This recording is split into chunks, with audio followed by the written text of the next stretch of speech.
আমি আজকে মশার সাথে সাক্ষাৎ করছিলাম। আমি তাদেরকে জিজ্ঞাসা করলাম, তোমরা ময়লা পানিতে ডিম পাড়ো কেন? মশা বলল, কারণ ভালো পানিতে ডিম পারলে মানুষ সিদ্ধ করে খেয়ে নিতে পারে। আমি তাদেরকে জিজ্ঞাসা করলাম, মশার কোয়েলে তোমরা মরো না কেন? মশা বলল, আমরা যদি মরে যাই তাহলে কোয়েলের ফ্যাক্টরি বন্ধ হয়ে যাবে। আমি আবারও তাদেরকে প্রশ্ন করলাম, তোমরা মানুষের কানের কাছে এসে জ্ঞান জ্ঞান করো কেন? মশা বলল, কারণ মানুষের পায়ের কাছে কিংবা অন্য কোথায় জ্ঞান জ্ঞান করলে মানুষ শুনতে পায় না, তাই।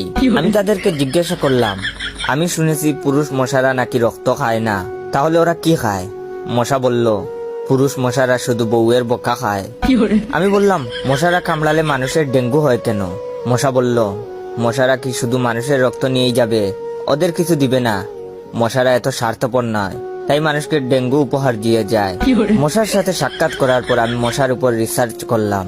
মশা অনেক ধরনের হয়, যেমন পড়তে বসলে যে মশায় কামড়ায় তারা হলো অশিক্ষিত মশা, খেতে বসলে যে মশা কামড়ায় তারা হলো ক্ষুধার্ত মশা, ঘুমানোর পর যে মশা কামড়ায় তারা হলো কাপুরুষ, জেগে থাকা অবস্থায় যে মশা কামড়ায় তারা সাহসী, মশারির মধ্যে যে মশা কামড়ায় তারা হলো অতিরিক্ত শেষরা, মাঝরাতে যে মশা কামড়ায় তারা হলো সিঙ্গেল, টয়লেটে যে মশা কামড়ায় তারা হলো নির্লজ্জ, দিনের বেলা যে মশা কামড়ায় তারা একটা ছোট লোক।